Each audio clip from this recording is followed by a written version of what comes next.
Bienvenidos a una nueva edición de Vigo a Debate. Ya llevamos un año de nuestras vidas con la dichosa pandemia y que evidentemente ha afectado a muchísimos sectores, lo hemos ido comentando aquí en diferentes programas, pero hoy nos queremos centrar, y creo que lo hacemos por primera vez, en el sector de la música, que muchos creen que está agonizando con la llegada de la pandemia del coronavirus, que está en una situación muy delicada, que mucho se habla de las ayudas a hosteleros, a comerciantes, pero de la cultura se habla realmente poco, y es un sector que no solo son los artistas que vemos en el escenario en primera línea, sino que son los técnicos de sonido, los técnicos de luces y todos ellos, las orquestas, por ejemplo, que lo están pasando realmente mal, y por eso pues quería hacer una mesa de debate pues con representantes de todos ellos para valorar la situación actual y que nos cuenten pues cómo lo están viviendo y qué ven del futuro, porque muchos se preguntan, ¿va a haber festivales este verano? ¿Se podrá disfrutar de conciertos?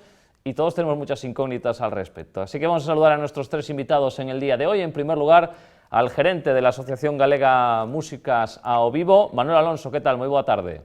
Hola, moi boas, que tal? Que además, Manuel, estivemos hai un ano prácticamente que busquén a data en febreiro de 2020. Estivemos aquí falando da música, agora de outra mira historia. Como cambiou o conto, Sí, efectivamente.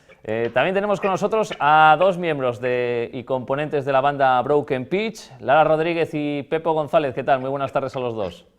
¿Qué tal? Buenas. Y también nos acompaña pues, un músico emergente y que mucha gente lo conoce por sus actuaciones en la calle, Adrián Teams. ¿Qué tal? Muy buenas tardes.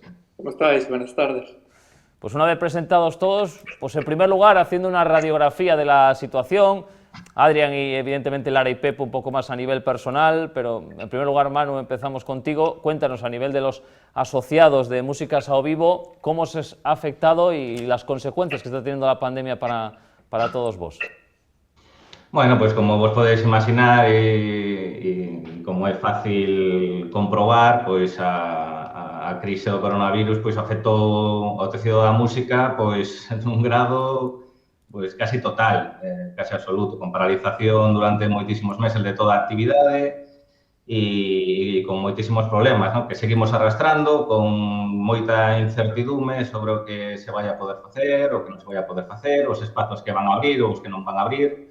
É dicir, estamos nun momento moi complicado e que todo isto puso un pouco de manifesto, ¿no? As eivas e problemáticas endémicas que levamos arrastrando o colectivo, sobre todo dos músicos, ¿no?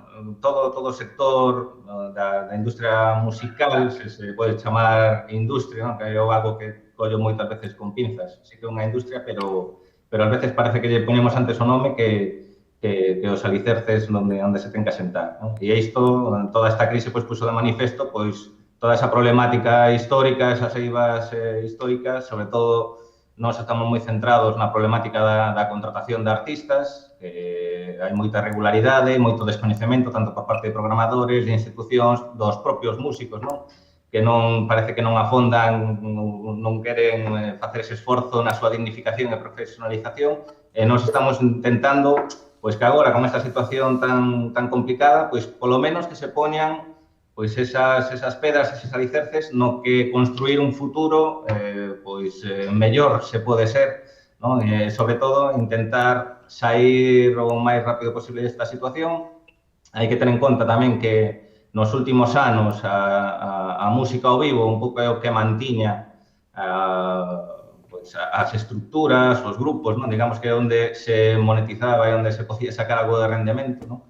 E nós creo que temos a obriga de incidir aí pois nesas condicións dos traballadores, porque moito nesta crise parece que se está afondando todo nas empresas, nos autónomos, pero ao final dos traballadores parece que ninguén para, non? E nós creemos que a música pois ten que construirse tendo en conta pois os usuarios ou os activos primeiros da música, que son os músicos, non? Me parece que a ninguén lle importa, que os deixamos para o final de todo. Entón, creo que temos que construir a partir dos músicos, de que se sean conscientes, de que traballen pola súa dignificación, polas novas condicións, e traballar en todas estas eivas que xa vos digo, que despois, se queredes, afondaremos un pouquiño, pero que agora se poñen de manifesto, non? E con toda esa incertidumbre a ver como vai o futuro inmediato, non? Porque temos moitas incertidumbres, sobre todo en cando poderemos empezar a traballar, que o que queremos, en que condicións, non? Nos estamos levando para adiante a campaña de que a cultura é segura, e que,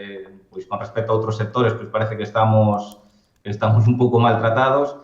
Hai esa necesidade de abrir espazos con todas a seguridade que conleva a situación, pero temos que abrirlo de alguma maneira ou senón ser axudados, de que non queda outra, porque fomos os primeiros en parar, vamos a ser os últimos en volver a actividade. Sí. Pepo, Lara, como vos afectou a vos como Broken Pitch? Pues hombre, después de un 2019 bastante bueno, conseguimos cerrar el año con 130 conciertos hechos y una previsión más o menos muy similar para el 2020. Se tradujo que en marzo, abril, tuvimos que cancelar como 72 conciertos en 2 semanas prácticamente, lo que supone un palo importante para la banda, sobre todo, ya no económicamente, que también, sino a nivel trayectoria profesional, ¿no? Porque, bueno, somos una de las bandas que hemos tenido la suerte quizás de ser de los que más conciertos hacen y fue, o sea, artísticamente fue una faena. Además es eso, o sea, te quedas muy desprotegido porque siempre dentro de todo el conglomerado de artistas, como que los músicos tenemos más problemas, ¿no? Tú ahora, hoy en día, puedes hacer un monólogo con un aforo más o menos limitado. No está mal visto, pero si haces un concierto es como que eres un poco el demonio, ¿no? Estás en el punto de mira, digamos. Sí, y durante este año hemos podido trabajar algo, ni por asomo lo que hubiésemos podido trabajar en un año normal, pero bueno, hemos sido bastante afortunados, hemos podido hacer eventos con sillas, distancia social, gel hidroalcohólico, mascarillas, todo esto. No ha habido ningún problema. Pero aún así tenías el rum constante de que... Y había vecinos de la zona que ya estaban protestando porque no lo veían bien hacer un concierto, cuando las normas, vamos, se seguían a rajatabla. Y hemos hecho cosas muy interesantes, ¿eh? Incluso en Navidad hemos podido actuar encima de un bus turístico por toda la ciudad de Orense, donde no te parabas, más que para hacer una canción, entonces no se podía juntar mucha gente y era seguro. Y aún así hubo ciertos problemas que parece que no quieren que trabajes directamente. Que yo puedo entender que es complicado, que no es éticamente correcto a lo mejor porque, oye, es un peligro, pero si se hace bien, está demostrado que se hace bien, no sé cuál es el problema, la verdad. Y que la gente lo necesita, porque mucha gente nos agradecía pues el poder evadirse de este tema pues por una hora o el tiempo que hacíamos. O sea, que es sano también. Y muy necesario. Sí. Pero... Bueno, Adrián, nos queda conocer tu caso. ¿A ti cómo te afectó la pandemia? Pues yo estaba aquí preparando mi primer lanzamiento, haciendo en 2019 toda la preparación con la banda, preparando los directos, ya con todas las ganas de lanzarlo de la mejor forma posible. Parecía que íbamos a pillar un poco de tracción y ¡pum! Así que... Al menos yo, en mi caso personal, tengo la suerte de haber estado tocando en la calle, haciendo busking, y que eso se podía mantener al estar al aire libre, con distancia y demás, todo con mucho respeto, pero me lo permitían hacer, básicamente, y eso me ha permitido sobrevivir este año mientras sigo preparando el proyecto y espero que ahora, retomándolo con un poco más de esperanza, a que vuelvan a abrir las salas y que volvamos a poder lanzar proyectos nuevos y que tengan algo de repercusión y que se pueda tocar con las bandas que han tocado en esos discos y no solo un artista en solitario y todas estas cosas. Sí. Es que comentaban Lara y Pepo que fueron a algunos conciertos y tenían problemas de la gente que se quejaba. ¿Te pasó a ti, Adrián, en la calle? ¿Y alguno que dije, pero qué haces tocando o algo así? No, para nada. Yo fui con mucha cautela desde el principio, poco a poco, la mascarilla siempre y con mucho respeto. Y nadie me ha dicho nada, de hecho, todo lo contrario, todo el mundo lo aprecia, lo echan de menos y quieren que la música esté presente. Y repito, en lo de tengo suerte de ser músico, poder más o menos sobrevivir con la forma de vida que tenía hasta ahora, pero claro, todo el equipo de detrás, no. Sí, ya. O sea, estamos en las mismas, o sea, se necesita poder recobrar un poco de actividad poco a poco, con las medidas que sean, pero vamos, ya se ve que la cultura es uno de los sitios más seguros y donde somos los pringados que tomamos las normas muy en serio. El pasado mes de mayo creo que fue el Gobierno central que puso en marcha una serie de medidas de apoyo extraordinario a los músicos, como líneas de crédito, acceso extraordinario a la prestación por desempleo, pero hay una denuncia de que esas ayudas no le llegaron a muchos profesionales. ¿Qué ha pasado? A ver, Manuel, como xerente dunha asociación, que pasou con estas axudas? Por que non chegaron? Ou como foi no voso caso, os vosos asociados? Cobraron ou non algún tipo de prestación ou subvención? Bueno, en canto ás axudas estatais, ben é certo que, por un lado, sí que foron un hito histórico, porque é a primeira vez que se tivo en conta a intermitencia nunhas axudas do Goberno central. Vale, hubo unhas axudas, unha prestación extraordinaria para artistas. Que pasa? Que ao final, o que che dicía antes, como toda esta problemática na contratación dos artistas é tan histórica e ven tan de lonxe, pois digamos que a xente, para poder acceder a esas axudas, tiña que acreditar que tiña 20 días de alta na Seguridade Social o ano inmediatamente anterior. E iso foi increíblemente difícil para moita xente, incluso, pero moita xente que tocou moitísimas máis veces que eses 20 días, non? Entón, eso demostra un pouco como está o sector, ¿no? Que sigue cobrándose moito en B, que se sigue sen dar as altas no réxime de artistas e facendo altas no caso no que se pagan noutros réximes diferentes. É dicir, que nos queda moita pedagogía, moita formación neste senso, ¿no? E en canto ao resto de axudas, pois no primeiro momento as axudas que chegaron pois foron baixo a forma de créditos e préstamos, que o que fixo é que, bueno, todas as estruturas empresariais, pois, ao final, tiveran que acceder a esa financiación, non, para endebedarse un pouco a longo prazo. Sí que é certo que con préstamos máis ou menos asequibles e con períodos de carencia moi longos, pero que che dicía, esa tipoloxía de axudas a través do endebedamento recaiu basicamente en estruturas empresariais. E, ao final, moita xente que non ten esas estruturas, pois non puido acceder, non? É que o sistema, o sector musical, a diferencia de outros sectores culturais, ten unha liña moi fina entre o amateurismo, o profesionalismo, te podes estar un día nun sitio, outro día noutro, e as relacións non están de todo claras, non? Hai iniciativas, por exemplo, esta semana, xusto ven de presentarse un manual de boas prácticas na xestión cultural para a creación de actividades ao vivo, na que sí que se detallan, o sea, fan falta iniciativas como estas, na que se poña un pouco de relieve, pois como se teñen que facer as cousas, as administracións teñen que ser conscientes de que non todo o mundo dispón dunha estrutura empresarial detrás para poder acometer o seu proxecto, non? E iso hai que telo en conta, porque senón chegar ás axudas é moi complicado. Por exemplo, na nosa cooperativa, pois o 95% dos socios que traballan a través da cooperativa pois non puderon acceder a esa axuda extraordinaria de desemprego. Ademais de que nas propias oficinas das administracións había moitísimo descoñecemento sobre esta norma, incluso cando tiñas dereito non a aplicaban. Entendemos que houbo moitísimo problema, moita saturación dos servizos, pero a realidade é que non chegou a maioría da xente. Esa é a realidade. Xa. O dato é estremecedor, ese 95%.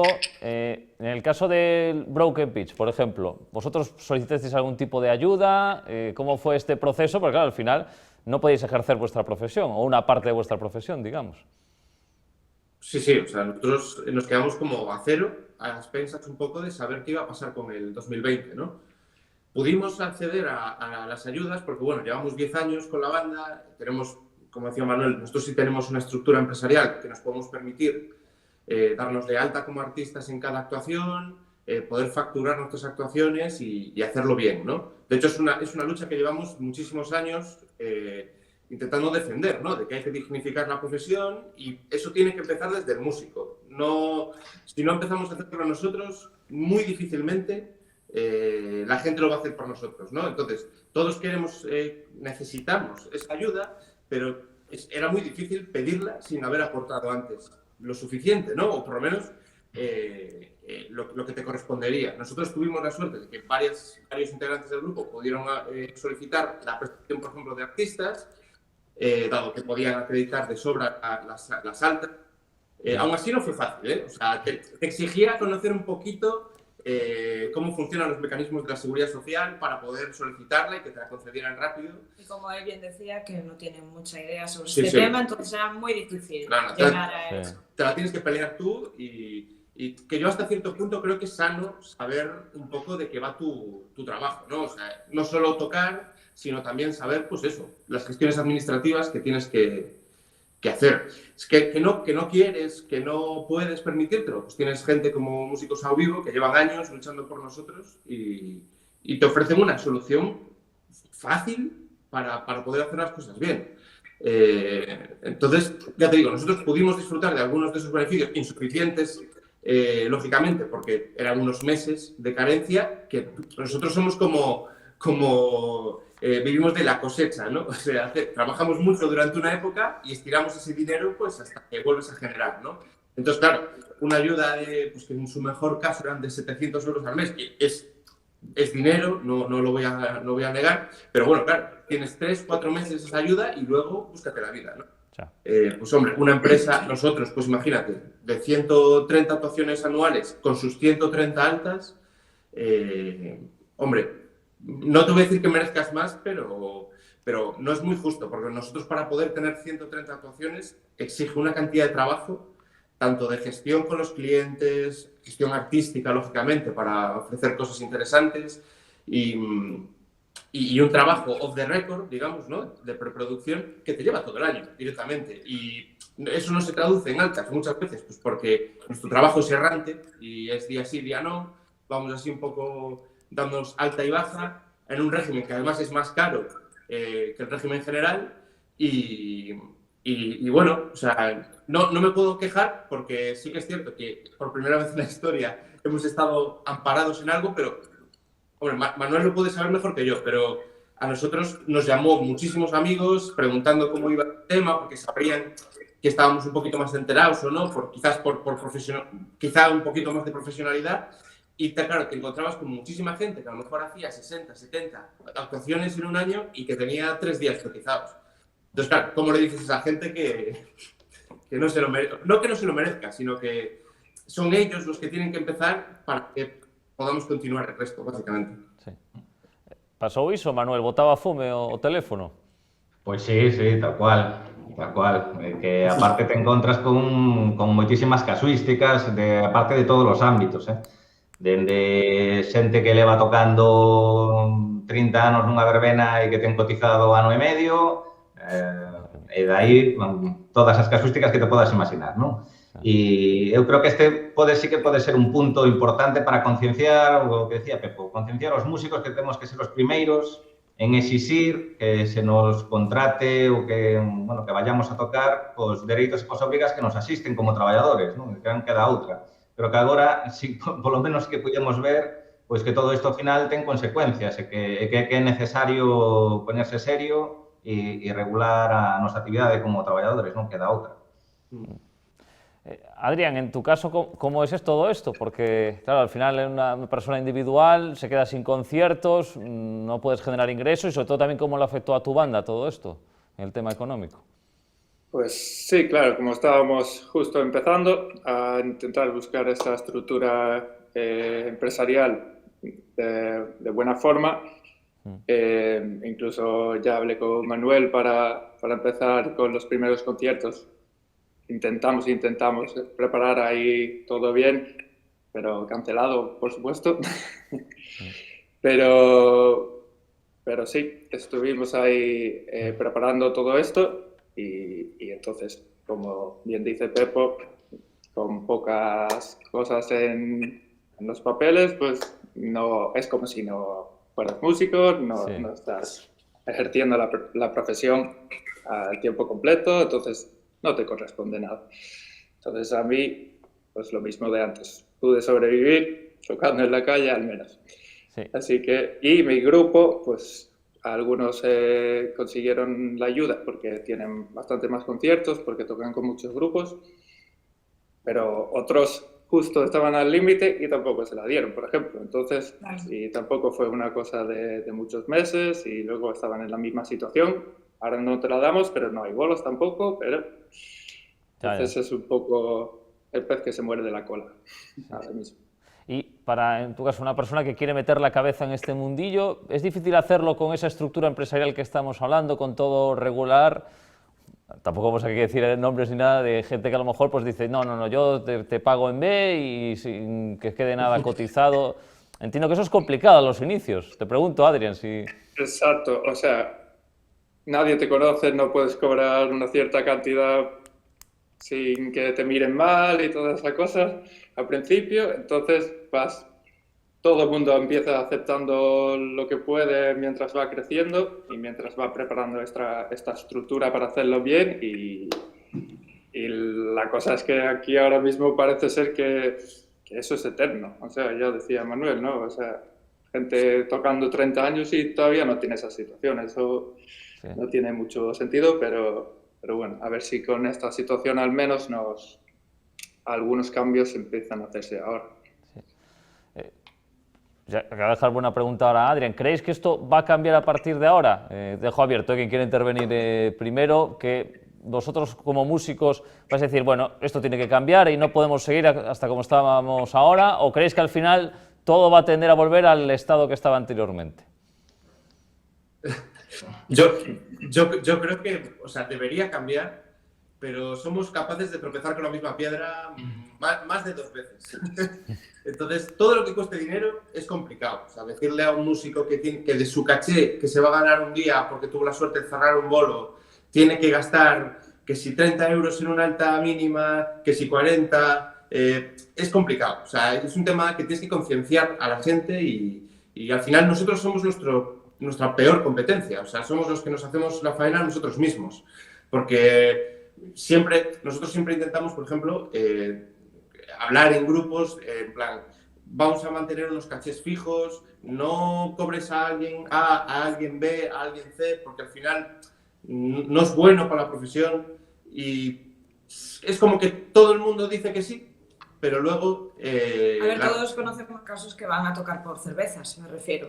Y yo creo que al final no nos tomamos esto en serio, ni nosotros mismos, bueno, nosotros sí, pero mucha gente no, y es un trabajo. O sea, tenemos que concienciar a la gente, a todo el mundo, tanto a los músicos como a los no músicos, de que es un trabajo, y tan digno como otro cualquiera, que te lo pases bien haciéndolo, desde luego, pero el sacrificio que hay detrás, lo sabemos, pues quienes lo padecemos, lo sufrimos. Pero hay que concienciar mucho a la gente de que es un trabajo y que hay que tratarlo como tal, como otro cualquiera. Claro. Y necesitas dinero, me refiero. Los cachés fijos son para poder permitirte todos los gastos que significa hacer las cosas bien, desde las altas de artistas hasta los seguros de responsabilidad civil, prevención de riesgos laborales, todo esto que no sabes y que te lo encuentras cuando te pones a hacer las cosas bien y te obligan a trabajártelo y es muy difícil cobrando 300 euros en un bolo 4 personas que puedo hacerlo, es imposible. Tienes que generar más y si no puedes, pues es eso, tendrás que buscar la manera.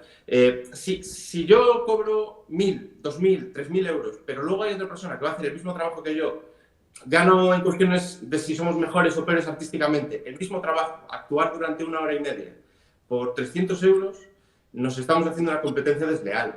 Una cosa es que un proyecto artísticamente cueste más dinero, pues porque lo vale o por lo que sea, pero es complicado, porque aquí muchas veces, cuando vas a cerrar un bolo en un sitio, te dicen, no, es que fulanito me viene por tanto dinero. Y bueno, pues muy bien, ¿sabes? Yo estoy en un grupo en el que somos 7 personas, con sus gastos, y claro, es muy complicado. Te digo, o sea, ojalá cambiase, ¿eh? Yo creo que sí que durante los primeros meses la gente se dio cuenta de que, coño, no puedo acceder a estas ayudas por no haber cotizado, y podía haberlo hecho. Vale. El tema es que cuando esto se empiece a abrir, empiece a haber bolos, claro, en B otra vez y tal, pues otra vez va a pasar lo mismo, yo creo. Va a haber el ansia de cobrar y quedártelo todo. Porque es fácil, porque hay papeleos, historias, entonces, pues bueno. ¿Cómo lo veis los Surge demás? Sí. de la necesidad también, ¿no? O sea, ahora teniendo menos recursos incluso que antes y más ganas de tocar que antes, pues la gente se va a aferrar a lo que puede. Totalmente. Eu son bueno, medianamente optimista porque, a ver, agora estamos nunha situación complexa na que a programación privada está prácticamente caída totalmente.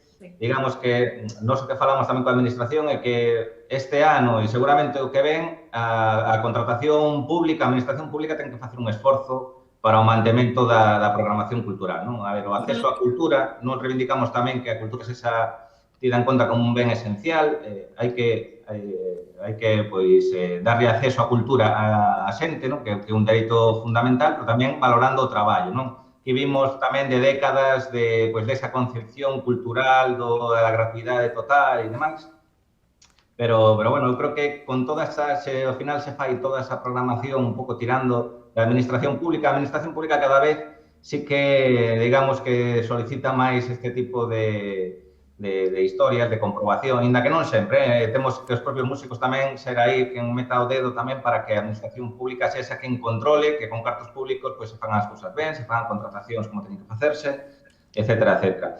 Hai proxectos, incluso a nivel estatal, que están pendentes aí, que poderían ser un aliciente tamén para mellorar as condicións, como é o desenvolvemento do Estatuto do Artista, que está parado dende fai varios anos e que é necesario que se desenvolva xa, porque agora mesmo nos debatimos entre bueno, as relacións, por exemplo, de contratación dos artistas, entre relacións puramente mercantís e contratacións laborais que veñen auspiciadas ou bueno, dirixidas dende un Real Decreto do ano 85, o sea, xa te poderás imaginar como cambiaban cousas dende o 85 ata agora, nada que ver. E despois, quitando o tema da música ao vivo, que digamos que é onde nos creemos que vai seguir estando o futuro, é dicir, a pandemia pois terminará pasando ou normalizándose de alguna maneira e volveremos aos concertos en directos, pero tamén esta situación puso de manifesto un pouco a situación e a necesidade dun internet xusto, unhas plataformas de streaming con repartos aos artistas xustos, porque agora nos viu todo de golpe e vamos que non estamos moi preparados para toda esta historia e tamén se puso de manifesto pois toda esta historia de algoritmos, de repartos de royalties, etcétera, etcétera, que nos collou un pouco co pé cambiado e que é moi importante tamén e que agora mesmo é unha das partes onde o sector está buscando pois esa supervivencia, non? Sí. Tenemos que hacer una pequeña pausa publicitaria y seguimos en este Vigo Debate, hablando del sector musical.